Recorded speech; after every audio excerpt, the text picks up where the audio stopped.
ಬನ್ನಿ ಎಲ್ಲೆಲ್ಲಿಂದವೋ ಒಂದಾದವಿ ಊದುಂಬಿಯು.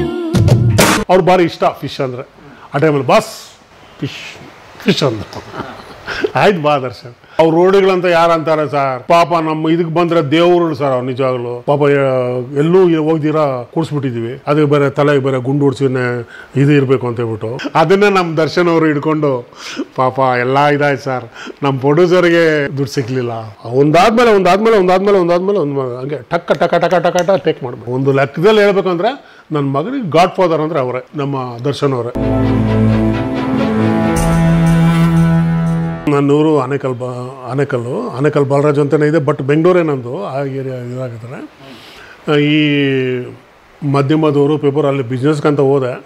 ಆ ಬಿಸ್ನೆಸ್ಸಿಂದ ಅಲ್ಲೇ ಎಲ್ಲ ಪರಿಚಯ ಆಗಿ ಎಲ್ಲ ಕ್ಲೋಸ್ ಆದರು, ಫ್ರೆಂಡ್ಸ್ ಎಲ್ಲ ಕಂಪ್ಲೀಟಾಗಿ. ಅಲ್ಲೇ ಕೌನ್ಸಿಲರ್ ಆದೆ. ಸರಿ ಅಲ್ಲಿ ನಂದು ರೆಸ್ಟೋರೆಂಟ್ಗಳು ಅವು ಇವು ಎಲ್ಲ ಓಪನ್ ಮಾಡಿಕೊಂಡೆ. ಲ್ಯಾಂಡ್ ಗಿಂಡ್ ಎಲ್ಲ ಅಲ್ಲೇ ಇದು ಮಾಡಿಕೊಂಡೆ. ನಾನು ಅಲ್ಲೇ ಇದಾದಮೇಲೆ ನಾನು ಈ ಕಡೆ ಬಿ ಟಿ ಎಮ್ಮಲ್ಲಿ ಅಲ್ಲಿ ಮೋಲ್ಡ್ ಹಾಕ್ತಾಯಿದ್ದೆ. ಮೋಲ್ಡ್ ಹಾಕಿ ಆ ಟೈಮಲ್ಲಿ ಇವನು ಆಟೋ ರಾಜ ಅಂತ ಒಬ್ಬ ಇದ್ದಾನೆ, ಆಟೋ ರಾಜು ಅಂತ. ಅವನು ಪ್ರೊಡಕ್ಷನ್ ಮ್ಯಾನೇಜರು.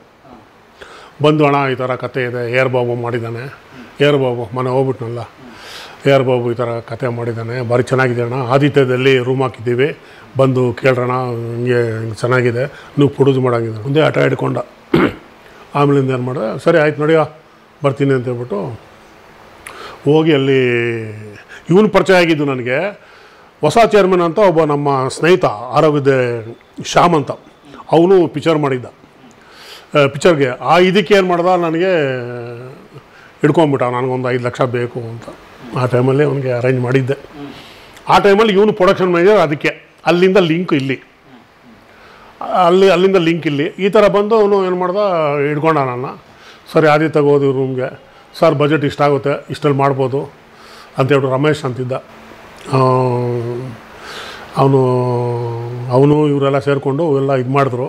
ಸರಿ ಅಂತೇಳ್ಬಿಟ್ಟು ಪ್ರೇಮ್ ಅಸಿಸ್ಟೆಂಟ್ ಡೈರೆಕ್ಟ್ರು ಅದರಲ್ಲಿ. ಇವರೆಲ್ಲ ಸೇರಿ ಮಾಡಿ ಸರ್ ಹಂಗಿದೆ ಹಿಂಗಿದೆ ಅಂತೇಳ್ಬಿಟ್ಟು ಇದು ಮಾಡಿದ್ರು. ಸರಿ ಆಯ್ತು ಅಂತ ಒಪ್ಕೊಂಬಂದ್ಬಿಟ್ಟೆ. ಎಲ್ಲ ಒಂದು 22-23 ಲಕ್ಷದಲ್ಲಿ ಆಗೋಗ್ಬಿಡ್ತದೆ ಸರ್ ಮಾಡಿ ಅಂತ. ಸರಿ ಆಯಿತು ಅಂತ ಹೇಳ್ಬಿಟ್ಟು ಒಪ್ಕೊಂಡು ಬಂದುಬಿಟ್ಟೆ. ಅಲ್ಲಿಂದ ಸ್ಟಾರ್ಟ್ ಆಯಿತು ನನ್ನ ಕರಿಯರು ಸಿನಿಮಾ ಪ್ರೊಡ್ಯೂಸರ್ ಆಗಿ. ಮತ್ತು ನಾನು ಪ್ರೊಡ್ಯೂಸರ್ ಆಗಿ ಅಲ್ಲಿಂದ ಸ್ಟಾರ್ಟ್ ಆಯಿತು ಕರಿಯರು. ನೀವು ಹೇಳಿದ್ರಲ್ಲ ಆನೇಕಲ್ ಅಂತ ಹೆಂಗೆ ಬಂತು ಸರ್ ಅಂತ. ನಾನು ಹೇಳಿದ್ನಲ್ಲ ಅವತ್ತು ಸಿಂಗಲ್ ರೋಡ್. ಆ ಟೈಮಲ್ಲಿ ನಾನು ಕೌನ್ಸಿಲ್ ಮೀಟಿಂಗಲ್ಲಿದ್ದೀನಿ.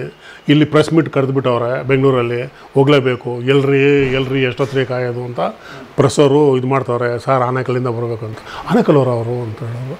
ಇಲ್ಲ ಸರ್ ಆನೇಕಲ್ ಸರ್ ಅಂತ ಅವ್ರಿಗೆ ಗೊತ್ತಿಲ್ಲವಲ್ಲ, ಆನೇಕಲ್ಲು ಅಂತ ಹೇಳಿದೆ. ಅಲ್ಲಿಂದ ಆಯಿತು ಆನೇಕಲ್ಲು ಅಂತ ಹೇಳ್ಬಿಟ್ಟು ನಾನು ಅದನ್ನು ಆ ಹೆಸರು ಅಲ್ಲೇ ನಾನು ಅಲ್ಲಿನ ಜನ, ಅಲ್ಲಿನ ಹುಡುಗರು, ಅಲ್ಲಿನವರು ಭಾರಿ ನನಗೆ ಜೊತೆಗಿದ್ದು ಸಾಥ್ ಕೊಟ್ಟವ್ರೆ. ಅದರಿಂದ ನಾನು ಆನೇಕಲ್ಲು, ನಾನು ಸಾಯೋವರೆಗೂ ಆನೇಕಲ್ ಹೆಸರು ಇದ್ದೇ ಇರ್ತದೆ, ಅದು ಬಿಡೋದಿಲ್ಲ ಸಾಯೋವರೆಗೂ. ಇದರಿಂದ ನಾನು ಆನೇಕಲ್ ಬಾಲರಾಜ್ ಅಂತ ನನಗೆ ಹೆಸರು ಬಂತು. ಮೂಲ ನಂದು ಆನೇಕಲ್ ಅಲ್ಲ. ಆ್ಯಕ್ಚುಲಿ ನಮ್ಮ ಅಕ್ಕಂದ್ರಿಬ್ಬರು ಅಲ್ಲೇ ಇರೋದು. ಅಲ್ಲಿಂದ ನಾನು ಬಿಸ್ನೆಸ್ ಪರ್ಪಸ್ಗೆ ಹೋಗಿದ್ದು ನಾನು ಅಷ್ಟೇ. ಅಲ್ಲಿ ಬಿಸ್ನೆಸ್ ಪರ್ಪಸ್ಗೆ ಹೋಗಿ ಅಲ್ಲಿಂದ ನಾನು ಮೂವ್ ಆಗಿದ್ದೀನಿ. ಅಲ್ಲಿಂದ ಬೆಳೆದೆ ನಾನು. ಆನೇಕಲ್ ನನ್ನ ಊರು ಅಂತ ಹೇಳ್ಕೊತೀನಿ ನಾನು ಈಗಲೂ. ಅದು ನಾನು ಸಾಯೋವರೆಗೂ ಆನೇಕಲ್ ಅಂತ ಇದೇ ಇರ್ತದೆ ಹೆಸರು. ಇದರಲ್ಲಿ ಇಟ್ಕೊಂಡು ಅಲೋಯಮ್ಮ ಆಲ್ರೆಡಿ ಓಕೆ ಸಕ್ಸಸ್ಸು. ಸೂಪರಾಗಿ ಕಾಶಿನಾಥ್ ಫ್ರೆಂಡ್ ಥರ ಇದೆ ನಮಗೆ. ಪಾಪ ಮಹಾನ್ ಭಾವ ಭಾರಿ ಒಳ್ಳೆ ಕೋಪ್ರೇಟ್ ಮಾಡ್ತಾಯಿದ್ದ, ವೇಸ್ಟ್ ಮಾಡೋಕ್ಕೆ ಕೊಡ್ತಾ ಇರಲಿಲ್ಲ. ಇಷ್ಟೇ ಮಾಡಬೇಕು ಅಂತ ಹೇಳ್ಕೊಡ್ತಾ ಇದ್ದ. ಅದರಲ್ಲಿ ಒಂದು ಲೆವೆಲ್ಗೆ ಹೇಳ್ಕೊಂಡೋಯ್ತು ಫಿಲ್ಮು. ಚೆನ್ನಾಗಿ ಮಾಡಿದ್ರು, ಒಳ್ಳೆ ಹೆಸರು ಬಂತು, ಒಳ್ಳೆ ಕ್ಲಿಕ್ ಆಯಿತು ಪಿಕ್ಚರು. ಆ ಟೈಮಲ್ಲಿ ಯಾವುದು ಮಿಸ್ಟರ್ ಪುಟ್ಟಸ್ವಾಮಿ ಮತ್ತು ಇನ್ನೊಜ್ಜ ಇವ್ರದ್ದು ನಮ್ಮ ವಿಜಯಲಕ್ಷ್ಮಿ ಸಿಂಗ್ ಅವರು ಜಗದೀಶ್ದು ಪಿಕ್ಚರ್ಗಳೆಲ್ಲ ಬಂದಿತ್ತು ಆ ಟೈಮಲ್ಲಿ. ನಮ್ಮದು ಇದರಲ್ಲಿ ಆಗಿದ್ದೀವಿ ಅಪ್ಪಣ್ಣದಲ್ಲಿ ಕೊಟ್ಕೊಂಡು ಹೋಯ್ತು. ಚೆನ್ನಾಗಿ ಹೋಯ್ತು ಪಿಕ್ಚರು. ಮಳೆಗಾಲ ಇದ್ರೂ ಒಂದು ಲೆವೆಲ್ಗೆ ರೀಚ್ ಆಗಿ ಮೂವ್ ಮಾಡ್ಕೊಂಡು ಹೋಗಿ. ಅದಾದಮೇಲೆ ಅಲೋಯಮ್ಮ ಆದಮೇಲೆ ಏನು ಮಾಡಿದ್ವಿ, ಹಿಡಿದು ಬಿಡಲಿಲ್ಲ. ಇದು ಅಕ್ಕಪಕ್ಕದವರು ಫ್ರೆಂಡ್ಸ್ ಎಲ್ಲ ಬಿಟ್ಟಿಲ್ಲ. ತೆಲುಗು ಅಲೋಯಮ್ಮ ಮಾಡಬೇಡ ಅಂತೇಳಿ ಹಿಡ್ಕೊಂಡ್ಬಿಟ್ರು. ಪವಿತ್ರನ್ ಮಂಡ್ಯ ಗುಂಡುಲು ಅವೆಲ್ಲ ಮಾಡಿದ್ದಾನಲ್ಲ ಡೈರೆಕ್ಟ್ರು ಪವಿತ್ರನ್, ಅವ್ನು ಹಿಡ್ಕೊಂಡು ಅಲ್ಲಿ ತೆಲುಗು ಮಾಡಿಸ್ರು. ಅದಾದಮೇಲೆ ತೆಲುಗು ಆದಮೇಲೆ ತಿರ್ಗಿ ಆಹಾ ಆದಮೇಲೆ ತಿರುಗಿ ಆಮೇಲೆ ಕರೆಯಾಗಿ ಇವನು ಪ್ರೇಮು ಬಂದು ಒಂದು 3 ವರ್ಷ ನನ್ನ ಹತ್ರ ಠಿಕಾಣಿ ಹಾಕ್ಬಿಟ್ಟಿದ್ದ ಸಾರ್ ಅಂತ. ನನ್ನ ಥಿಯೇಟ್ರ್ ಇದೆ ಆನೇಕಲ್ಲಲ್ಲಿ, ಜಯಲಕ್ಷ್ಮಿ ಥಿಯೇಟ್ರು, ಆ ಹೊಸ ಥಿಯೇಟ್ರು. ಆ ಥಿಯೇಟ್ರಿಗೆ ಬಂದು ಸುಮ್ಮನೆ ಇದು ಮಾಡ್ದ, ಹೇಳಪ್ಪ ಕತೆ ಅಂತ. ಒಂದೆರಡು ಕತೆ ಹೇಳ್ದ. ನನಗೆ ಅದು ಲೈಕ್ ಆಗಿಲ್ಲ. ಇದು ಒಂದು ರೋಡಿಗಳು ಬೇಕು, ಮಾಡೋಣ ಮಾತು ಕೊಟ್ಬಿಟ್ಟೆ. ಸರಿ ಎಲ್ಲ ಸ್ಟಾರ್ಟ್ ಆಯಿತು. ಎಲ್ಲ ಮಾಡಿಕೊಂಡು ಪ್ರೇಮ್ ಅಸಿಸ್ಟೆಂಟ್ ಡೈರೆಕ್ಟ್ರಲ್ಲ ಅಲವೈಮೋದಲ್ಲಿ, ಹಂಗೆ ಅವನು ಸಿಕ್ಕಿ ಅವಾಗ ಕಾಣ್ತಾ ಇದ್ದ. ಸಾರ್ ಮಾಡಿ ಸರ್, ನನ್ನೊಂದು ಸಬ್ಜೆಕ್ಟ್ ಮಾಡಿ ಸರ್, ಲೈಫ್ ಕೊಟ್ಟರೆ ಸಾಕು ಸರ್ ನನಗೆ, ಹಂಗೆ ಎಲ್ಲ ಹೇಳಿಕೊಂಡು ಅವನು ಭಾರಿ ಇದು ಮಾಡ್ದ. ಮತ್ತು ನನ್ನ ಸಂತೋಷ್ ಎಂಟರ್ಪ್ರೈಸಸ್ಸು ಇದಿತ್ತು, ಆಫೀಸ್ ಇತ್ತು ಗಾಂಧಿನಗರದಲ್ಲಿ. ಅಲ್ಲಿ ಓನರ್ನ ಕರ್ಕೊಂಡ್ಬಂದ್ಬಿಡ್ದ, ಬಿಲ್ಡಿಂಗ್ ಓನರ್ನ ಕರ್ಕೊಂಬಂದು ಥಿಯೇಟ್ರಿಗೆ ಇದು ಮಾಡಿಸಿ ಹೇಳಿಸಿ ಎಲ್ಲ ಇದು ಮಾಡಿಸ್ದ. ಸರಿ ಆಯಿತು ಅಂತ ಹೇಳ್ಬಿಟ್ಟು ಒಪ್ಕೊಂಡು ಅದನ್ನು ರೋಡಿಗಳು ಬೇಕಾಗುತ್ತೆ ಸರ್, ಅದು ಏನು ಬೇಕಾ ಅರೇಂಜ್ ಮಾಡ್ತೀನಿ ಮಾಡ್ರಿ. ಸರಿ ಅಲ್ಲಿಂದ ಸ್ಟಾರ್ಟ್ ಆಯಿತು. ಕೋಚಿಂಗ್ ಚೆನ್ನಾಗಿ ನಡೀತು. ಅವನು ಫಸ್ಟ್ ಪಿಚ್ ಅವನ ಲೈಫು ಕಷ್ಟಪಟ್ಟ ಪಾಪ, ಕಷ್ಟಪಟ್ಟು ಇದೆಲ್ಲ ಮಾಡಿದ್ವಿ. ಎಲ್ಲ ರೋಡಿಗಳೆಲ್ಲ ಕರೆಸ್ತೀವಿ ಎಲ್ಲರನ್ನೂ. ಅವ್ರು ರೋಡಿಗಳಂತ ಯಾರು ಅಂತಾರೆ ಸರ್, ಪಾಪ ನಮ್ಮ ಇದಕ್ಕೆ ಬಂದರೆ ದೇವರು ಸರ್ ಅವ್ರು ನಿಜವಾಗ್ಲು. ಏನೋ ಗಾಂಧಿನಗರಲ್ಲಿ ಅಂತ ಇದ್ರು, ಆನೇಕಲ್ ಬಾಲರಾಜು ಇವನ್ನೆಲ್ಲ ಹಾಕ್ಕೊಂಡು ಇದಾಗ್ತಾರೆ ಏನಾಗ್ತಾರೆ ಹಂಗೆ ಅಂತ ಹೇಳ್ಬಿಟ್ಟು ಭಾರಿ ಇದು ಮಾಡ್ತಾಯಿದ್ರು. ನಥಿಂಗ್ ಡೂಯಿಂಗ್, ಯಾವ ಕಾರಣದಲ್ಲಿ ಯಾವುದೂ ಇದು ಮಾಡಿಲ್ಲ ಪಾಪ, ಎಕ್ಸ್ಪೆಕ್ಟೇಷನೇ ಮಾಡಿಲ್ಲ ಅವರು. ಆ ಥರದಲ್ಲಿ ಬಂದರು. ನೈಟು ಅರೆಸ್ಟ್ ವಾರಂಟಿಗಳೆಲ್ಲ ಇರೋದು. ನೈಟಲ್ಲಿ ನಾವು ಒಂದು ಪ್ಲೇಸ್ ಹೇಳ್ತಾಯಿದ್ವಿ, ಅಲ್ಲಿ ಶೂಟ್ ಮಾಡಿಕೊಂಡು ಅಲ್ಲಿ ಮಾಡಿ ಕಳಿಸ್ಕೊಡ್ತಾಯಿದ್ವಿ. ಎಲ್ಲ ಮಾಡಿಕೊಂಡು ಮೂವ್ ಮಾಡಿಕೊಂಡು ಹೋಗ್ತಾಯಿದ್ರು ಪಾಪ. ಭಾರಿ ಒಳ್ಳೆಯವರು ಸರ್. ಅದು ಹೆಂಗೆ ಅವರು ಇದಾದರೂ ಗೊತ್ತಿಲ್ಲ, ದೇವ್ರಿಗೆ ಗೊತ್ತು. ನೋಡ ನಮ್ಮ 100 ನಾಗರಾಜು ಭಾರಿ ಸಾಥ್ ಕೊಟ್ಟರು ಪಾಪ. ಬಂದ್ಬಿಟ್ಟು ಟೈಮ್ ಬಂದರು, ಶೂಟ್ ಮಾಡಿ. ಎಲ್ಲರೂ ಅಷ್ಟೇ, ಶಾಮ್ಸನ್ನು ಇವರೆಲ್ಲ ಕಂಪ್ಲೀಟಾಗಿ. ಅವ್ನು ಜೋಪ್ಡಿ ರಾಜೇಂದ್ರ ಏನು ಮಾಡೋದು, ಕಡೆಗೆ ಅವನು ಇದೇ ಆಗಿಬಿಟ್ಟ. ಇನ್ನು ಎಷ್ಟು ನಾನು ಹೋಗಿ ಕೋರ್ಟ್ಗೆ ಸೆಷನ್ ಕೋರ್ಟ್ಗೆ ಹೋಗಿ ಸೆಷನ್ ಕೋರ್ಟಿಂದ ರಿಲೀಸ್ ಮಾಡ್ಕೊಂಬಂದೆ. ಕಂಟಿನ್ಯೂಟಿ ಇದೆ, ಅವ್ನು ನಿದ್ರೆ ಮಾಡಬೇಕು. ಇಲ್ಲಿ ಇನ್ನು ಸ್ವಲ್ಪ ದಿವಸ ನೋಡೋಣ ಸರ್, ಆಮೇಲೆ ಡೂಪ್ ಆಗಿಬಿಡೋಣ ಅಂತ ಪ್ರೇಮು. ಇವಾಗ ನಾನು ನ್ಯಾಚುರಲ್ ಬರೋಲ್ಲ, ಮಾಡಲೇಬೇಕಂತ ಹೇಳ್ಬಿಟ್ಟು ಒಂದು ಕೋರ್ಟ್ಗೆ ಹೋದೆ. ಆ ಕೋರ್ಟಲ್ಲಿ ಬೈಲ್ ಸಿಗಲಿಲ್ಲ. ಅಲ್ಲಿನ ಇನ್ಸ್ಪೆಕ್ಟ್ರ್ ಬಂದು, sir law and order problem ಇದೆ, ಅವ್ರು ರಿಲೀಸ್ ಆಯಿತು ಅಂದರೆ ಮತ್ತೆ ತಿರುಗಿ ಇದಾಗುತ್ತೆ, ದಯವಿಟ್ಟು ಬೈಲ್ ಕೊಡಬೇಡಿ ಅಂದು. ಸರಿ, ಸೀನಿಯರ್ ಒಳ್ಳೆ ಲಾಯರ್ನ ಹಿಡ್ಕೊಂಡು ಸೆಷನ್ ಕೋರ್ಟ್ಗೆ ಹೋಗಿ ಅಲ್ಲಿಂದ ರಿಲೀಸ್ ಮಾಡಿಸ್ಕೊಂಬಂದು ಪಿಕ್ಚರ್ ಶೂಟಿಂಗ್ ಮಾಡಿತು. ಶೂಟಿಂಗ್ ನನ್ನ ಲೈಫಲ್ಲಿ, ನನ್ನ ಜೀವನದಲ್ಲಿ ನಾನು ಮರೆಯಲಾಗದ ಒಂದು ಸಂಗತಿ ಹೇಳ್ತೀನಿ. ಎಲ್ಲ ಮುಗೀತು. ಎಲ್ಲ ಮುಗಿದ ಮೇಲೆ ಅವನು ಹೇಳ್ದ, ಸರ್ ನನಗೇನಿಲ್ಲ ಸರ್, ಸಿನಿಮಾ ನೋಡಿಬಿಟ್ರೆ ನಾನು ಸತ್ರು ಪರವಾಗಿಲ್ಲ ಸರ್. ಸಿನಿಮಾ ಅವನು ಜೋಪ್ಡಿ ರಾಜೇಂದ್ರ ಸಿನಿಮಾ ಒಂದು ನೋಡಿಬಿಟ್ರೆ ನನಗೇನು ಸಾವು ಮೇಲೆ ಇದೇ ಇಲ್ಲ ಸರ್ ಅಂಥೇಳಿ ಹಿಡ್ಕೊಂಬಿಟ್ಟ. ಎಲ್ಲಿ ಶೂಟಿಂಗ್ ಆದಮೇಲೆ ಇಬ್ಬರನ್ನ ಮರ್ಡರ್ ಮಾಡಿಬಿಟ್ಟು ಅವನು ಹೋಗಿ ಆನೇಕಲ್ ಹತ್ರ ಚಿಕ್ಕೋಸಳ್ಳಿ ತಾರಾವರ ಊರು ಇದೆಯಲ್ಲ, ತಾರಾವರಿಂದ ಆ ಕಡೆ ಹೋಗಿ ಅಲ್ಲಿದ್ದಾನೆ. ಅಲ್ಲಿಂದ ಫೋನ್ ಮಾಡ್ತಾನೆ, ಸರ್ ಯಾವಾಗ ರಿಲೀಸು ಏನು ಆಯ್ತಾ ಅಂತ. ಎಲ್ಲಿದೆಯಪ್ಪ, ಏನಪ್ಪ, ಯಾಕಪ್ಪ, ತಪ್ಪಿಸ್ಕೊಂಡು ಹೋಗ್ಬಿಟ್ಟಿದ್ದೆ ಅಲ್ಲಿ. ಎಲ್ಲಿದೆಯಪ್ಪ, ಯಾಕಿದೆಯಪ್ಪ, ಏನು ಸರ್ ಮಾಡೋದು ನನ್ನ ಇದು ಹಂಗೆ ಅಂತೇಳಿ ಇದು ಮಾಡ್ದೆ. ಯಾವಾಗ ಏನು ಅಂತ ಮಾಡ್ತೀನಿ. ಆವಾಗ ಹೇಳ್ದೆ, ನಾನು ಸಿನಿಮಾ ನಾನು ಫಿಲ್ಮ್ ನೋಡಿಬಿಟ್ಟು ಇದಾದರೆ ನನಗೆ ಜೀವನ ಬೆಲೆ ಇದಿಲ್ಲ ಸರ್, ನಿಮ್ಗೆ ಯಾರಾದರೂ ದುಶ್ಮನ್ಗಳಿದ್ರೆ ಹೇಳಿ ಸರ್, ಎತ್ಬಿಟ್ಟು ಹೋಗ್ಬಿಡ್ತೀನಿ. ನಮ್ಗೆ ಯಾರೂ ದುಶ್ಮನ್ಗಳಿಲ್ಲ, ಯಾರು ಇದಿಲ್ಲ, ಬೇಡಪ್ಪ ನೀನು ಹೋಗಿ ಸರೆಂಡ್ರ್ ಆಗಿ ಇದು ಮಾಡ್ಕೊಂಬ ಅಂತ ಹೇಳ್ದ. ಅದೆಲ್ಲ ಇದು ಮಾಡ್ಕೊಂಡ. ಏನು ಬೇಕೋ ಎಲ್ಲ ಇದು ಮಾಡಿದೆ, ಇದು ಮಾಡಿದೆ. ಆ ಟೈಮಲ್ಲಿ ಕರ್ಕೊಂಬಂದಾಗ ಜೈಲಿಂದ ಕರ್ಕೊಂಬಂದೆ. ಆ ವ್ಯಾನ್ ಇದೆ ನೋಡಿ, ಕರೆಯಾಟು ಶೂಟಿಂಗು ಮಾಡಿರೋದು ವ್ಯಾನ್, ಹಿಂಗೆ ಇದು ಮಾಡ್ತೀವಿ ವ್ಯಾನು. ಆ ವ್ಯಾನಲ್ಲೇ ಕರ್ಕೊಂಡು ಅವನ್ನ ಇಲ್ಲಿ ಬಂದು ಅಮರಾವತಿ, ಈಸ್ಟ್ ಎಂಡ್ ಅಮರಾವತಿ ಅಂತಿದೆ ಇಲ್ಲಿ ಹೋಟ್ಲು, ಅಲ್ಲಿ ಕರೆಸಿ ಏನು ವೆರೈಟಿಗಳು ಬೇಕೋ ಎಲ್ಲ ತಿನ್ನಪ್ಪ ಅಂತ ಹೇಳ್ಬಿಟ್ಟು ಎಲ್ಲ ತಿನ್ಸೆಲ್ಲ ಇದು ಮಾಡಿ, ಇನ್ನು ಬಿಟ್ಬಿಡು, ಇದು ನಿನ್ನ ಇದಲ್ಲ ಹಂಗೆ ಅಂತ.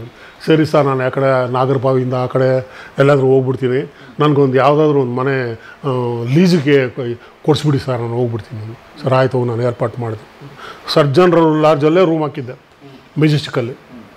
ಸುಮಾರು ತಿಂಗಳು ಹಾಕಿದ್ದೆ. ಯಾರು ಸಿನಿಮಾ ಇಂಡಸ್ಟ್ರಿಯಲ್ಲಿ ಯಾರು ಹಾಕಿಲ್ಲ ಅಷ್ಟು ತಿಂಗಳು. 3 ರೂಮು ಹಾಕ್ಕೊಂಡು ಮತ್ತೆ ಯಾರೋ ಕಡಿಸ್ಬಿಟ್ರು ಪಾಪ ಅವನ ತಲೆನ.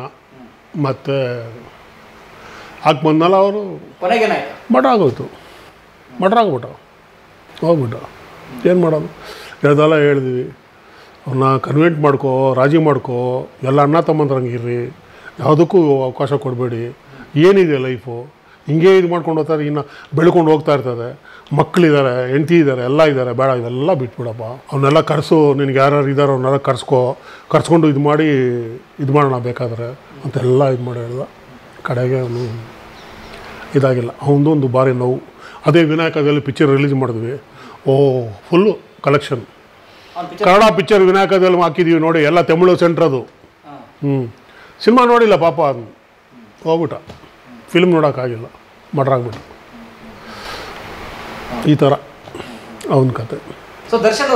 ದರ್ಶನ್ ಅವರು ಹೇಳಬೇಕು ಅಂದರೆ ಪಾಪ 2 ವರ್ಷ ಅವ್ರಿಗೆ ನಾನು ಪಾಪ ಎಲ್ಲೂ ಹೋಗ್ದಿರಾ ಕೂಡಿಸ್ಬಿಟ್ಟಿದ್ದೀವಿ. ಅದು ಬೇರೆ ತಲೆಗೆ ಬೇರೆ ಗುಂಡು ಹೊಡ್ಸಿನೇ ಇದು ಇರಬೇಕು ಅಂತ ಹೇಳ್ಬಿಟ್ಟು ಆ ಥರ ಮಾಡಿದ್ವಿ.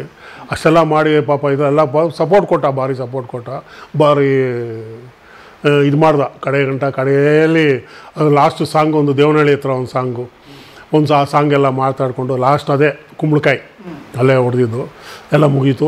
ಮುಗಿಸ್ಕೊಂಡು ಇದು ಮಾಡ್ಕೊಂಡ್ಬಂದಿದ್ವಿ. ಪಾಪ ಅವ್ರಿಗೆ ಕಡೆಗಂಟ ಇದು ಆದರು. ಪಾಪ ಅವ್ರದ್ದು ಲೇಟ್ ಆಯಿತು ಪಾಪ ಶೂಟಿಂಗಲ್ಲಿ. ಬಟ್ ಬಂದು ಮಾಡಿಬಿಟ್ಟು ಮಾಡಿಕೊಂಡು ಕಂಪ್ಲೀಟ್ ಆಗಿ ಆ ಥರ ಆಯಿತು. ಸುಮ್ಮನೆ ಕುತೂಹಲಕ್ಕೆ ದರ್ಶನ್ ಅವ್ರಿಗೆ ಎಷ್ಟು ಪೇಮೆಂಟ್ ಕೊಟ್ಟಿದ್ರಿ ಕೇಳ್ಬೋದಾ? ದರ್ಶನ್ ಅವ್ರಿಗೆ ಆವಾಗ ಕಮ್ಮಿನೇ, ಅವಾಗ ಹೇಳ್ಬಾರ್ದು. ಅವರು ಇದಕ್ಕೆ ಇದಾಗುತ್ತೆ. ನಾನು ಅವ್ರ ಬಗ್ಗೆ ಭಾರಿ ಅಭಿಮಾನ ಇಟ್ಕೊಂಡಿದ್ದೀನಿ. ನೋಡು, ನಾನು ಫಿಲಿಮ್ಗಳು ಅದು ನನ್ನ ಋಣ ತೀರಿಸ್ಬಿಟ್ರು ಅವರು, ದರ್ಶನ್ ಅವರು. ಏನು ನಾನು ಯಾವ್ದು ಕರೆದ್ರೂ ಪಾಪ ಇಲ್ಲ ಅನ್ನಲ್ಲ, ಬರ್ತಾಯಿದ್ರು, ಅಟೆಂಡ್ ಆಗಿದ್ರು. ನನ್ನ ಪಿಕ್ಚರ್ಗಳಿಗೆ, ಕರಿಯಾಟು, ಗಣಪ, ಆಡಿಯೋ ರಿಲೀಸ್ಗೆ, ಟೀಸರ್ ರಿಲೀಸ್ ಮಾಡೋಕ್ಕೆ ಪ್ರತಿ ಒಂದಕ್ಕೂ ಅಟೆಂಡ್ ಆದರು ಅವರು. ಎಲ್ಲರೂ ಹೇಳ್ಕೊತಾರೆ ನಮ್ಮ ಬಾಸು ನಮ್ಮ ಇದು ಅಂತ. ಮೊನ್ನೆ ETVಯಲ್ಲಿ ನನ್ನ ಹೊಗಳವ್ರೆ ಪಾಪ ಅವರು. ನನಗೇನಿಲ್ಲ, ನಮ್ಮ ಪ್ರೊಡ್ಯೂಸರ್ಗೆ ದುಡ್ಡು ಬಂದಿಲ್ಲ ಕರಿಯಾದಲ್ಲಿ, ಯಾರೋ ತಿನ್ಕೊಂಬಿಟ್ರು, ನಮ್ಮ ಪ್ರೊಡ್ಯೂಸರ್ಗೆ ದುಡ್ಡು ಆಗಿಲ್ಲ ಅಂತ. ನನಗದು ಎಷ್ಟು ಖುಷಿ ಆಯಿತು ಅವ್ರ ಬಗ್ಗೆ. ಆ ಥರ ಪದೇ ಅದೇ ಹೋಗಿದ್ರು. ಇಲ್ಲ ಎಲ್ಲಿ ನಾವು ಮಾರ್ಬಿಟ್ವಲ್ಲ 50 ಡೇಸ್ ಇದಕ್ಕೆ ನೋಡಿ, ಅದ್ರ ಬಗ್ಗೆನೂ ಹೇಳ್ತೀನಿ ಕೇಳಿ. ಏನು ಮಾಡಿದ್ವಿ, ಸಡನ್ನಾಗಿ 50 ದಿವಸ ರನ್ ಆಯಿತು ಫಿಲಿಮೇನು. ಡಿಸ್ಟ್ರಿಬ್ಯೂಟ್ರ್ ಕೊಟ್ಟಿದ್ದೀವಿ, ಕೊಟ್ಟು ಎಲ್ಲ ಮಾಡಿದ್ವಿ. ಪಾಪ ಆತನು ನಾನು 4-5 ಕಡೆ ಹಾಕ್ಬಿಟ್ಟಿದ್ದೀನಿ, ನನಗೇನು ಇದಾಗಿಲ್ಲ, ಆ ಕಡೆ ಎಲ್ಲೂ ಓಡಲಿಲ್ಲ, ಹಿಂಗಾಗೋಯ್ತು, ಏನು ಮಾಡೋದು ಹಂಗೆ ಹಿಂಗೆ ಅಂತ ಹಿಡ್ಕೊಂಬಿಟ್ಟ. ಮಫ್ಷಲ್ಲು ನಿಜ ತಿಳ್ಕೊತಿರೋ ನೀವು ಅವ್ರನ್ನೂ ಕೇಳ್ಕೊಬೋದು ಬೇಕಾದರೆ. ಫ್ರೀ ಕೊಟ್ಬಿಟ್ಟೆ. ಮಫ್ಷಲ್ ಬಂದು ಫ್ರೀ ಕೊಟ್ಟಿದ್ದು ನಾನು. ಮಫ್ಷಲ್ ಅಂದರೆ ಸಿಟಿ ಆದಮೇಲೆ ಮಫ್ಷಲ್ ಬರ್ತದೆ, ಸಿಟಿ ಆದಮೇಲೆ ಮಫ್ಷಲ್ ಬರ್ತದೆ. ಫ್ರೀ ಕೊಟ್ಬಿಟ್ಟೆ. ದೂರ ಸೆಂಟರ್ ಅಂದರೆ ಸೆಕೆಂಡ್ ಟೈಮ್ ಹಾಕೋಬೋದು, ಸೆಕೆಂಡ್ ಟೈಮ್ ಎಂಟೈರ್ ಕರ್ನಾಟಕ ಅವ್ರು ಹಾಕೋಬೋದು. ಫ್ರೀ ಕೊಟ್ಬಿಟ್ಟೆ. ಅದು ಮಫ್ಷಲ್ ಅಂತಾರೆ. ಫ್ರೀ ಕೊಟ್ಬಿಟ್ಟೆ. ಇವ್ರೇನು ಮಾಡಿದ್ರು, ಅದನ್ನು ಅವ್ರು ಇಟ್ಕೊಂಡಿಲ್ಲ. 3.5 ಲಕ್ಷಕ್ಕೆ ನಾವು ಎಗ್ಬಾಲ್ ಕೊಟ್ಬಿಟ್ರು. ಯಾರು? ನಮ್ಮ ಡಿಸ್ಟ್ರಿಬ್ಯೂಟ್ರು. ಎಗ್ಬಾಲ್ ಅನ್ನೋದು ಲೆಕ್ಕ ಅವ್ರದ್ದು 100 ಡೇಸ್ ಪಿಕ್ಚರ್ ಆಯಿತು. 200 ಡೇಸ್ ಪಿಕ್ಚರ್ ಆಯಿತು ಸ್ಟಾರ್ಟಿಂಗಲ್ಲಿ. ಅಲ್ಲಿಂದ ಓಡ್ಕೊಂಡು ಹೋಯ್ತು. ಆ ಕಡೆ ಈ ಕಡೆ ಎಲ್ಲ ಹಾಕ್ಕೊಂಡು ಓಡ್ತಾರೆ. ಈಗಲೂ ಆಗಿದ್ರು ಅದು ಎವರ್ಗ್ರೀನೇ. ದರ್ಶನ್ ಅಷ್ಟು ಕಷ್ಟಪಟ್ಟು ಮಾಡಿದ್ರು ಪಾಪ ಅವರು. ಬರೀ ಸಾಥ್ ಕೊಟ್ಟರು ಪಾಪ. ಬಟ್ ಒಳ್ಳೆ ಲೈಫ್ ಆಯಿತು. ಒಟ್ಟಿನಲ್ಲಿ ಹೇಳ್ಬೇಕಂದ್ರೆ ಅವ್ರಿಗೆ ಒಂದು ಎವರ್ಗ್ರೀನು ಒಂದು ಲೈಫ್ ಆಯಿತು. ಅಷ್ಟೊಂದು ಆಯಿತು. ಆ ಲೆವೆಲ್ಗೆ ಮಾಡ್ಕೊಂಡು ಎಲ್ಲಿಂದ ನಾವು ರೋಡ್ಗಳಲ್ಲಿ ಅಲ್ಲಿ ಇಲ್ಲಿ ಶೂಟ್ ಮಾಡ್ತಾಯಿದ್ದೀವಿ. ಶ್ರೀರಾಮ್ಪುರ ಅಲ್ಲಿ ಇಲ್ಲಿ ರೂಮ್ ಇದು ಮಾಡ್ತಾಯಿದ್ದೀವಿ. ಜೊತೆಯಲ್ಲೇ ಇರ್ತಾಯಿದ್ದೀವಿ. ಜೊತೆಯಲ್ಲೇ ಇದು ಮಾಡ್ಕೊಳ್ತಾ ಇದ್ದೀವಿ. ಅಲ್ಲಿ ಅವ್ರ ಫಿಶ್ ಅಂದರೆ ಭಾರಿ ಆಸೆ. ನಂದಾ ಥಿಯೇಟ್ರ್ ಇತ್ತಲ್ಲಿ, ಇದು ನಂದಾ ಥಿಯೇಟ್ರು, ಅದು ಇವಾಗೆಲ್ಲ ಹೊಡೆದಾಕ್ತರು. ಆ ಕಡೆ ಆಪೋಸಿಟಲ್ಲಿ ಫಿಶ್ಶು. ಅವ್ರು ಭಾರಿ ಇಷ್ಟ ಫಿಶ್ ಅಂದರೆ. ಆ ಟೈಮಲ್ಲಿ ಬಾಸ್ ಫಿಶ್ ಅಂದ. ಆಯ್ತು ಬಾ ದರ್ಶನ್, ಅಲ್ಲೇ ತಿನ್ನಿಸಿ ಅಲ್ಲೇ ತಿಂತಾಯಿದ್ವಿ, ಎಲ್ಲ ಇದು ಮಾಡ್ತಾಯಿದ್ದೀವಿ. ಈಗಲೂ ಅಷ್ಟೇ ಒಂಚೂರು ಅವ್ರಿಗೆ ಒಂದು ಇದೇ ಇಲ್ಲ, ನಾನು ಹೀರೋ ಅಂತಲೂ ಒಂದು ಇದಿಲ್ಲ. ನಾವು ಹೋದರೆ ಸ್ಟೇಟ್ಮೆಂಟೇ ಬೇರೆ. ಒಂದು ವಿಷಯ, ಗಣಪ ಮಾಡಿದೆ. ಗಣಪ ಆದಮೇಲೆ ನಾನು ಸೀದಾ ಬಾಂಬೆಗೆ ಹೋದೆ. ಅಲ್ಲಿ ದರ್ಶನ್ ಅವ್ರ ಶೂಟಿಂಗ್, ಅಲ್ಲೇ ಹೋಗಿ ಮಾತಾಡೋಣ ಅಂತ ಹೇಳ್ಬಿಟ್ಟು ಬಂದ. ಶೂಟಿಂಗು ನಾನು ನೋಡಿದ ತಕ್ಷಣ ಬಾಸ್ 2 ನಿಮಿಷ ಕೂತ್ಕೊಳ್ಳಿ ಬಂದ್ಬಿಡ್ತೀನಿ ಅಂತ ಹೇಳ್ಬಿಟ್ಟು ನಾನು ಕೂಡಿಸ್ಬಿಟ್ಟು ಹೋಗಿ ಮುಗಿಸ್ಕೊಂಡು ಬಂದರು. ಏನು ಬಾಸ್ ಬಂದಿದ್ದು, ಏನು ಸಮಾಚಾರ, ಹೆಂಗೆ ಅಂತ. ಇದು ಮಾಡಿದೆ, ನಿನ್ನ ಕಾಲ್ ಶೀಟ್ ಬೇಕು ದರ್ಶನ್ ನನಗೆ, ಮಾಡೋಣ ಅಂತ, ಒಂದು ಸಬ್ಜೆಕ್ಟ್ ಚೆನ್ನಾಗಿರೋದು ಮಾಡೋಣ ಅಂತ ಹೇಳ್ಬಿಟ್ಟು ಇದು ಮಾಡಿದೆ. ನಂದೇ ನಿಮ್ಗೆ ಯಾವ್ದಾದ್ರು ಸಿಗುತ್ತೆ ನನಗೆ ಹೇಳಿದೆ, ಒಳ್ಳೆ ಕತೆ ತೊಗೊಂಬಂದರೆ ನಾನು ಮಾಡ್ಕೊಡ್ತೀನಿ ಬಿಡಿ ಬಾಸ್ ಅಂತ ಹೇಳಿದ್ರು. ಮತ್ತು ಯಾಕೆ ಬಾಸ್ ಇಷ್ಟೊಂದು ಮಗನ ಯಾಕೆ ಇನ್ನೂ ಲೇಟ್ ಮಾಡ್ತಾಯಿದ್ದೀರಾ ನೀವು, ಮನೇಲಿ ವಜ್ರ ಇಟ್ಕೊಂಡು ನೀವು ನನ್ನ ಹತ್ರ ಬಂದಿದ್ದೀರಲ್ಲ ಕಾಲ್ ಶೀಟ್ಗೆ, ಇದರಲ್ಲಿ ಎಬ್ಸಾಕಿಲ್ವಾ, ಫಸ್ಟ್ ಮಾಡಿ ಅಂಥೇಳಿ ಅವರೇ ಎಂಕರೇಜ್ ಕೊಟ್ಟರು. ಗಣಪ ಆದಮೇಲೆ ಆಮೇಲೆ ಕರಿಯ 2 ಮಾಡಿದೆ. ಕರಿಯ 2 ಮಾಡಿ ಇದು ಮಾಡಿದೆ. ಇದಕ್ಕೆ ಹೋದರು, ಅಲ್ಲಿ ಹೋಗಿ ಅವರು ಹೇಳಿದ್ದೆ ನನಗೆ ಖುಷಿ ಆಯಿತು. ಸರಿಯಪ್ಪ ಅಂದ್ಕೊಂಡು ಇದು ಮಾಡ್ಕೊಂಬಂದೆ. ಈಗಲೂ ಆವಾಗ ಹೋಗ್ತೀನಿ ಬರ್ತೀನಿ ಇದು ಮಾಡ್ತೀನಿ. ಅವ್ನು ಒಂದು ಲೆಕ್ಕದಲ್ಲಿ ಹೇಳ್ಬೇಕಂದ್ರೆ ನನ್ನ ಮಗನಿಗೆ ಗಾಡ್ ಫಾದರ್ ಅಂದರೆ ಅವರೇ, ನಮ್ಮ ದರ್ಶನ್ ಅವರೇ. ಈ ಪ್ರತಿಯೊಂದು ಇಂಥದ್ದಕ್ಕೂ ಬರಲ್ಲ ಅಂತ ಹೇಳಿಲ್ಲ ಅವರು, ನನ್ನ ಕೆಲಸ ಇದು ಅದು ಅಂತ. ಒಂದು ಸತಿ ಏನು ಹೇಳಿದ್ರು, 2 ಡೇಸ್ ಮುಂಚೆ ನಾವು ಮಾಡ್ಕೊಂಡ್ವಿ ಬಾಸ್, ನಾನು ಇದಕ್ಕೆ ಹೋಗ್ತಾಯಿದ್ದೀನಿ, ಔಟ್ ಆಫ್ ಹೋಗ್ತಾಯಿದ್ದೀನಿ ಫಿಲ್ಮ್ ಶೂಟಿಂಗ್ಗೆ ಅಂತ ಹೇಳ್ತಾಯಿದ್ರು. ಅದು ಬಂದು ಹೇಳ್ಬಿಟ್ಟು ಇದು ಮಾಡ್ತಾಯಿದ್ರು. ಪ್ರತಿಯೊಂದು ಟೀಸರು, ಆಡಿಯೋ ರಿಲೀಸು UB-ಸಿಟಿಯಲ್ಲಿ ಮಾಡಿದೆ. ಪಾಪ ಬಂದರು ಎಲ್ಲ ಏನು ಬೇಕೋ ಅಲ್ಲಿ ಇದು ಮಾಡಿದ್ರು, ಮಾಡಿಬಿಟ್ಟು ಆಡಿಯೋ ರಿಲೀಸ್ ಮಾಡಿಬಿಟ್ಟು ಹೋದರು. ತುಂಬ ಕಷ್ಟ ಆಗಿದೆ ಸರ್ ಕರಿಯೋದಲ್ಲಿ? ಕಷ್ಟ ನನಗೇನು ಏನಾಗಿಲ್ಲ, ಫೈನಾನ್ಷಿಯಲಿ ಏನು ಇದಿಲ್ಲ, ತೊಂದರೆ ಇರಲಿಲ್ಲ, ಎಲ್ಲ ಏನು ಮಾಡ್ಕೊಂಬಂದೆ. ಬಟ್ ರೈಡ್ ಆಯಿತು ನನಗೆ, ಇನ್ಕಮ್ ಟ್ಯಾಕ್ಸ್ ರೈಡ್ ಆಯಿತು. ನಮ್ಮ ಪ್ರೇಮ್ ಅವರು ಇವಂದು ಅಮೀರ್ ಖಾನ್ದು ಕ್ರಿಕೆಟ್ ಮ್ಯಾಚ್ ಯಾರು 5 ಜನ ನಿಂತ್ಕೊಂಡು ಬ್ಯಾಟ್ ಹಾಕ್ತಾರೆ, ಯಾವ್ದು ಫಿಲಮ್ ಅದು? ಲಗಾನ್. ಅದ್ರದ್ದು ಸ್ಟೈಲಲ್ಲಿ ಇದು ಮಾಡಿದ್ರು, ಸಾಂಗ್ ಮಾಡಿದ್ರಲ್ಲ, ಆಸ್ಟ್ರೇಲಿಯಾ ನೋಡಿದ್ರು ಪೇಪರ್ಗೆ ಹಾಕ್ತು. India Today, Times of India, ಇದಕ್ಕೆಲ್ಲ ಬಂದ್ಬಿಡ್ತು. ಪಾಪ ಒಬ್ಬ ಡೈರೆಕ್ಟರ್ ಆದಮೇಲೆ ಒಂದು ರಿಚ್ ಆಗಿ ಈ ಥರ ಮಾಡಿದ್ದೀವಿ ಹಂಗೆ ಹೆಂಗೆ ಅಂತ ಹೇಳೋದು ಸಹಜ ತಾನೇ, ಅದರಲ್ಲಿ ಅವ್ರದ್ದೇನು ತಪ್ಪಿಲ್ಲ. ಇದು ನೋಡ್ಬಿಟ್ಟು ಏನು ಮಾಡಿದ್ರು, ಇನ್ಕಮ್ ಟ್ಯಾಕ್ಸ್ ಅವರು ಪ್ಲ್ಯಾನ್ ಆಗಿ ಬಂದು ರೈಡ್ ಮಾಡಿದ್ರು. ಆನೇಕಲ್, ನಮ್ಮ BTM ಅಪಾರ್ಟ್ಮೆಂಟು, ಆಮೇಲೆ ನಮ್ಮ ಆಫೀಸು ಗಾಂಧಿನಗರ, 3 ಕಡೆನೂ ಜಾಲಾಡ್ಬಿಟ್ಟು ರೈಡ್ ಆಯಿತು. ಆದರೂ ನಾನು ಏನು ಇದು ಮಾಡ್ಕೊಂಡಿರಲಿಲ್ಲ. KGF ಶೂಟಿಂಗ್ ನಡೀತಾ ಇತ್ತು ಆ ಟೈಮಲ್ಲಿ, ಫೋನ್ ಕೊಡ್ತಾ ಇಲ್ಲ, ಕೈಗೆ ಫೋನ್ ಕೊಡ್ತಾ ಇಲ್ಲ. ನಾನು ಹೇಳಿದ್ದೀನಿ ಸರ್ ನೋಡಿ ಶೂಟಿಂಗ್ ನಡೀತಾ ಇದೆ KGFಲ್ಲಿ, ಅಲ್ಲಿ ಒಂದು ಮಾತಾಡೋ ಸಾಕು ಪ್ರೀತಿ ಬಿಸಾಕು ಅನ್ನೋದು ಬೆಂಕಿ ಸಾಂಗ್ ಹೋದು ಭಾರಿ ಇದೆ ಸರ್, ಎಡವಟ್ಟುಗಳಾಗುತ್ತೆ, ನಾನು ಸ್ವಲ್ಪ ಫೋನ್ಗೆ ಅವಕಾಶ ಕೊಡಿ ಅಂತ. ಸರ್ ಅವಾಗ ಕೊಟ್ಟರು ಅಂದ್ಕೊಳ್ಳಿ, ಅಷ್ಟೊಂದು ಇದಿತ್ತು. ಅಷ್ಟು ಬಿಟ್ಟರೆ ಬೇರೆ ನನಗೇನು ಇದೇನಿಲ್ಲ. ಕಷ್ಟ ಆಯ್ತು ಅಂದರೆ ಯಾರಿಂದನೂ ನನಗೆ ಕಷ್ಟ ಆಗಿಲ್ಲ, ನನಗೆ ಯಾರಿಂದನೂ ಕಷ್ಟ ಆಗಿಲ್ಲ. ಎಲ್ಲರೂ ಸಾಥ್ ಕೊಟ್ಟರು ಪಾಪ, ಎಲ್ಲರೂ 100 ನಾಗರಾಜು, ಅದು ಅವ್ರ ಜೊತೆಯಲ್ಲಿರೋರು, ಇವರೆಲ್ಲ ಕಂಪ್ಲೀಟು ಕಿಟ್ಟಿ, ಶ್ರೀರಾಮ್ಪುರ್ ಕಿಟ್ಟಿ, ಇವರೆಲ್ಲರೂ ಸಾಥ್ ಕೊಟ್ಟರು. ಅದನ್ನೆಲ್ಲ ಮಾಡಿ ಮುಗಿಸ್ಕೊಂಡ್ವಿ. ಪ್ರೇಮ್ ಅವರು ಹೆಂಗಿದ್ರು ಅವಾಗ? ಅವ್ರು ಹೆಂಗಿದ್ರು, ಅವ್ರಿಗೆ ಅದೇ ಛಲ ಇತ್ತು ಮಾಡಬೇಕು ಅಂತ. ಅದೇ ಹೇಳಿದ್ನಲ್ಲ, ಅಸಿಸ್ಟೆಂಟು ಡೈರೆಕ್ಟ್ರು ನಮ್ಮ ಅಲೋಯಮದಲ್ಲಿ, ಇದರಲ್ಲಿ ಇದ್ದರು, ಛಲ ಇತ್ತು, ಮಾಡಿದ್ರು. ಕತೆಗೆಲ್ಲ ಬರ್ಸೋಕ್ಕೆಲ್ಲ ಏನು ಬೇಕೋ ಎಲ್ಲ ಅವ್ರಿಗೆ ಏರ್ಪಾಟ್ ಮಾಡಿದ್ದೆ, ಎಲ್ಲ ಪ್ರತಿಯೊಂದೂ ಇದು ಮಾಡಿದ್ದೆ. 2 ಅಸಿಸ್ಟೆಂಟ್ಗಳು ನಾನೇ ಕೊಟ್ಟಿದ್ದೆ, ನಮ್ಮ ಹುಡುಗರನ್ನ. ಅವ್ರಿಗೇನು ಬೇಕೋ ಎಲ್ಲನೂ ಒದಗಿಸಿ ಎಲ್ಲ ಮಾಡಿ ಪಿಕ್ಚರ್ ಶೂಟಿಂಗ್ ಸ್ಟಾರ್ಟ್ ಆಯಿತು, ಮುಗಿಸ್ಕೊಂಡು. ಬಜೆಟ್ ಎಷ್ಟು ಕೇಳ್ಬೋದಾ ಸಿನಿಮಾದು? ಸಿನಿಮಾದ ಬಜೆಟ್ ಆವಾಗ 170.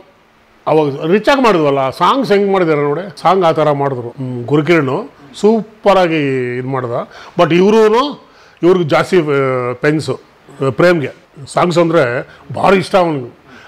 ಅದನ್ನ ಇದು ಮಾಡೋದು, ಗುರುಕಿರಣ್ ಹತ್ರ ಕೂತ್ಕೊಳ್ಳೋದು, ಅವ್ರ ಫ್ರೆಂಡ್ಲಾಗಿ ಕೂತ್ಕೊತಾರೆ. ಮ್ಯೂಸಿಕ್ ಇದಕ್ಕೆಲ್ಲ ಕೂತ್ಕೊಂಡು ಫ್ರೆಂಡ್ಲಾಗಿ, ಸಾರಿ ಈ ಟ್ಯೂನ್ ಚೆನ್ನಾಗಿದೆ ಒಪ್ಕೊಂಡು ಕರೆಕ್ಟಾಗಿ ಇಬ್ಬರು ಇದಾಗಿ ಮಾಡಿದ್ರು. ಎಲ್ಲ ಸಾಂಗ್ಸ್ ಫ್ರೀ, ಎಲ್ಲ ಸಾಂಗು ಸೂಪರ್. ಆ ಸಾಂಗಲ್ಲಿ ಸಿನಿಮಾ ರಿಲೀಸ್ ಆದಮೇಲೆ ನಮ್ಮ ಹುಡುಗರು ಏನಣ್ಣ ಎಲ್ಲ ಸಾಂಗ್ ಸೂಪರ್ ಹಿಟ್ಟು, 1-2 ಸಾಂಗ್ ಇಟ್ಕೊಬಾರ್ದು ನೆಕ್ಸ್ಟ್ ಪಿಕ್ಚರ್ಗೆ, ಈ ಥರ ಹೇಳ್ತಾಯಿದ್ರು. ಅದು ಕಂಟಿನ್ಯೂಟಿ ಸಿಗಲ್ಲ ಮಗ, ಅದಕ್ಕಂತ ಇಟ್ಟಿದ್ದೀವಿ, ಅದನ್ನೇ ಮಾಡಿ. ಅವ್ರು ಕಷ್ಟಪಟ್ಟರು, ಕಷ್ಟಪಟ್ಟು ಇವನ್ನ ಇದು ಮಾಡಿಕೊಂಡು ಅಡ್ಜಸ್ಟ್ ಮಾಡಿಕೊಂಡು ಎಲ್ಲ ಹೇಳಿದ್ನಲ್ಲ, ಜೋಬಡಿ ರಾಜೇಂದ್ರ ಒಂದೊಂದು ಕಡೆ ಇದಾಗೋಯ್ತು. ಅವರೊಬ್ಬರದೇ ನಮಗೆ ತೊಂದರೆ ಆಗಿದ್ದು. ಜೈಲಿಗೆ ಹೋಗಿದ್ದೆ, ನಮ್ಗೆ ಅದೊಂದು ಪ್ರಾಬ್ಲಮ್ ಆಗಿದ್ದು. ಅದು ಎಷ್ಟು ದಿನ ಆದ್ರೂ ಶೂಟಿಂಗ್ ಇದಾಗಿಲ್ಲ, ಎಲ್ಲ ಕೇಳೋರು ಆಗಿಬಿಟ್ರು. ಅದರಿಂದ ಏನಾದರೂ ಮಾಡಿ ರಿಲೀಸ್ ಮಾಡ್ಕೊಂಬಂದಿವಿ, ಆಯಿತು, ಮುಗೀತು, ಶೂಟಿಂಗ್ ಮಾಡಿ. ಕಡೆಗೆ ಫಿಲ್ಮ್ ನೋಡೋಕ್ಕಾಗಿಲ್ಲ ಆತನ ಪಾಪ, ಹೋಗ್ಬಿಟ್ಟ. ಸೊ ಒಳ್ಳೆ ಎಕ್ಸ್ಪೀರಿಯನ್ಸ್. ಒಟ್ಟಾರೆ ಒಳ್ಳೆ ಎಕ್ಸ್ಪೀರಿಯನ್ಸ್. ಒಳ್ಳೆ ಎಕ್ಸ್ಪೀರಿಯನ್ಸ್ ತೊಗೊಂಡೆ. ಹೆಂಗಪ್ಪ ಏನಪ್ಪ ಅಂತೇಳ್ಬಿಟ್ಟು ಇದು ಮಾಡಿಕೊಂಡೆ. ನಾನು ಸಾಮಾನ್ಯವಾಗಿ ಬೇರೆ ಪಿಕ್ಚರ್ಗಳಿಗೆಲ್ಲ ನಾನು ಶೂಟಿಂಗ್ ಹೋಗಲ್ಲ, ಈ ಪಿಕ್ಚರ್ಗಳಿಗೆ ಮಾತ್ರ ಹೋದೆ. ಯಾಕಂದರೆ 2 ಪಂಗಡ ಇದೆ ಅಲ್ಲಿ, ಒಬ್ರಿಗೊಬ್ರು ಆಗಲ್ಲ. ಆ ಟೈಮಲ್ಲಿ ಎಲ್ಲೆಡೆ ನಮ್ಮ ಅಶ್ವಿನಿ ಸ್ಟುಡಿಯೋ ಇದೆಯಲ್ಲ, ಅಪೋಸಿಟ್ ಒಂದು ಸ್ಕೂಲ್ ಇದೆ ನೋಡಿ, ಅದು ಫೀಲ್ಡು, ಎಲ್ಲರೂ ಗ್ಯಾಂಗ್ಗಳು ಸೇರೋದಲ್ಲಿ. ಅದು ಒಂದು ಸೀನ್ ಎಲ್ಲ ಫೈಟ್ಗಳು ಮಾಡೋ ಇದರಲ್ಲಿ, ಅದರಲ್ಲಿ ಭಾರಿ ಭಯಾನಕ ಆಯಿತು ಅಲ್ಲಿ. ಯಾಕಂದರೆ ಒಬ್ರಿಗೊಬ್ರು ಆಗ್ತಾಯಿಲ್ಲ. ಅದರಿಂದ ಏನಾಗುತ್ತೋ ಏನು ಇದು ಅಂತ ನಮಗೊಂದು ಭಯ ಆಗ್ತಾಯಿತ್ತು.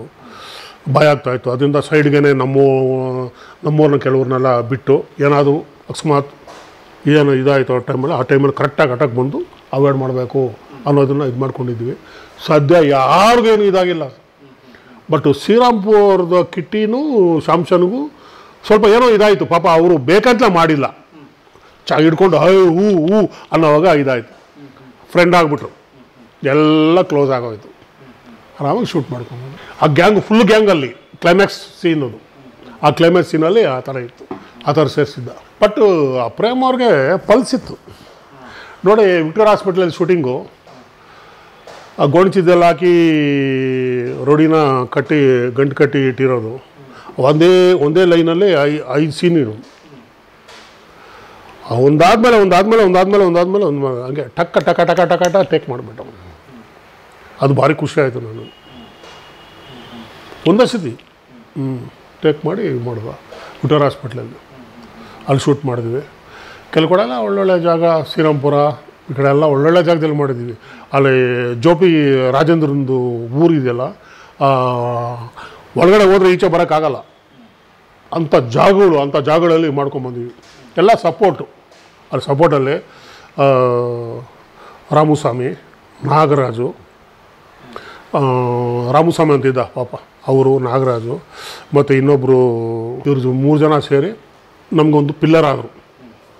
ಎಲ್ಲನೂ ಅವರೇ ಅವಾಯ್ಡ್ ಮಾಡಿಕೊಂಡು ಏನು ಬೇಕೆಲ್ಲ ಮಾಡಿ ನೈಟ್ ಅಂತೂ ಶೂಟಿಂಗಲ್ಲಂತೂ ಅಟೆಂಡ್ ಆಗ್ತಾಯಿದ್ದೆ ನಾನು. ಡೇಲಿ ನಾನು ಸ್ವಲ್ಪ ಕೆಲಸ ಇದ್ರೂ ನೈಟ್ ಅಂತೂ ಶೂಟಿಂಗು. ಯಾಕಂದರೆ ಪ್ರಾಬ್ಲಮ್ ಆಗುತ್ತೆ ಅಂತ. ನಾವು ಹತ್ರ ಇದ್ದರೆ ನಮಗೆ ಒಂದು ಇದಾಗುತ್ತೆ ಅಂತ ಹೇಳ್ಬಿಟ್ಟು ಆಮೇಲೆ ಡಿಟೇಲ್ಸ್ ನೋಡಿದ್ವಿ, ಡಿಟೇಲ್ಸ್ ಮಾಡಿದಾಗ ಅಲ್ಲೇ ಚೆನ್ನೈಯಲ್ಲೇ ಫಿಲ್ಮ್ ಹಾಕಿದ್ವಿ. ಎಲ್ಲ ಇದು ಮಾಡ್ಕೊಂಬಂದ್ವಿ. ರಿಲೀಸ್ ಮಾಡಿದ್ವಿ. ಯಾಕೋ ಫಿಲ್ಮು ಸ್ಟಾರ್ಟಿಂಗಲ್ಲಿ ನಮಗೆ ಇದಾಗಿಲ್ಲ. ಪಬ್ಲಿಸಿಟಿ ಧೂಳು ಎಬ್ಬಿಸಿದ್ದೀವಿ, ಸಖತ್ತಾಗಿ ಮಾಡಿದೆ ಪಬ್ಲಿಸಿಟಿ. ಇದು ಏನಾಯಿತು ಅಂದರೆ ಪಬ್ಲಿಕ್ಗೆ, ಲೇಡೀಸು ಫ್ಯಾಮ್ಲಿ ಬರೋಕ್ಕೆ ಸ್ವಲ್ಪ ಭಯ ಆಯಿತು. ಎಲ್ಲ ರೋಡಿಗಳು ಫಿಲ್ಮು ಹಂಗೆ ಹಿಂಗೆ ಅಂತ ಹೇಳಿ ಭಯ ಆಯಿತು. ಆ ಸಾಂಗ್ಗಳು ಯಾವಾಗ ಆಯಿತೋ ಇದರಲ್ಲಿ ಒಳ್ಳೆ ಪಿಚ್ ಆಯಿತು. ಆಮೇಲಿಂದ ಅದು ಎವರಗಿರಿನ ಆಗೋಯ್ತು. ಅದನ್ನು ನಮ್ಮ ದರ್ಶನ್ ಅವರು ಹಿಡ್ಕೊಂಡು ಪಾಪ ಎಲ್ಲ ಇದಾಯ್ತು ಸರ್, ನಮ್ಮ ಪ್ರೊಡ್ಯೂಸರ್ಗೆ ದುಡ್ಡು ಸಿಗಲಿಲ್ಲ ಅಂತ GTV ರಮೇಶ್ ಅವರು ಇದರಲ್ಲಿ ಮಾತಾಡೋವಾಗ ಹೇಳ್ತಾಯಿದ್ರು, ಇಷ್ಟೊಂದು ನಿಮಗೆ ಪ್ರೊಡ್ಯೂಸರ್ ಮೇಲೆ ಅಭಿಮಾನ ಇದೆಯಾ ಅಂದರೆ ದುಡ್ಡು ಹಾಕಿರೋರಲ್ಲ ಸರ್, ಪಾಪ ಅವ್ರಿಗೆ ಏನೂ ಸಿಗಲಿಲ್ಲ. ಅದೊಂದೇ ನನಗೆ ಅದರಲ್ಲಿ ಮಾತಾಡಿ ಇದು ಮಾಡಿ ಹೇಳಿದ್ರು. ಈ ಥರ ಆಯಿತು. ದರ್ಶನ್ ಅವರು ಈಗಲೂ ಅಷ್ಟೇ, ಆವಾಗ ನಾವು ಹೋಗ್ತಾಯಿರ್ತೀವಿ, ಬರ್ತಾಯಿರ್ತೀವಿ, ಹಿಂಗೆ ಇದ್ದೀವಿ. ಬಟ್ ನನ್ನ ಇದಕ್ಕೆ ಯಾವುದು ಕರೆದ್ರೂ ಸಿನಿಮಾದಕ್ಕೆ ಇಲ್ಲ ಅಂತ ಅವ್ರ ಬಾಯಿಂದ ಹೇಳಿಲ್ಲ. ಅವರು ತೀರಿಸ್ಬಿಟ್ರು ನನಗೇನು ಇದನ್ನು. ನನಗೆ ಖುಷಿ ಆಯಿತು. ದೇವರು ಚೆನ್ನಾಗಿಡಲಿ, ಅವ್ರನ್ನ ಹಿಂಗೆ ಕರ್ಕೊಂಡು ಮುಂದಕ್ಕೆ ಅವರ ಹೆಂಡತಿ ಮಕ್ಕಳು ಸುಭಿಷ್ಟು ಚೆನ್ನಾಗಿರಲಿ ಅಂತ ನಾನು ಕೇಳ್ಕೊತೀನಿ ಅಷ್ಟೇ. Thank you.